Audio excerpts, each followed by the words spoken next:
Comapping is a project that looks at how maps can be a tool for democracy.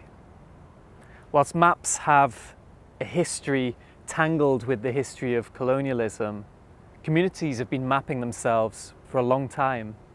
The Black Panthers were mapping their communities and showing it to government about their needs. Feminist activists in Mexico have been mapping the missing women throughout the country. And the queer community brings together dislocated queer experiences and brings them together into a single map. However, these projects have often been hard to put together, requiring specialist know-how and software. Comapping instead tries to build open source software and a framework for workshops so that communities can easily map themselves.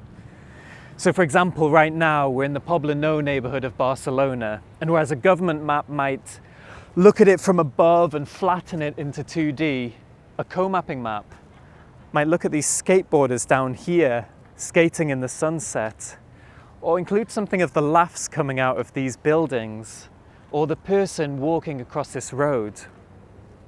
Co-mapping is looking at how maps can be used as a tool for democracy and how communities can start to tell us, this is who we are, and this is where we live, and this is what's important to us.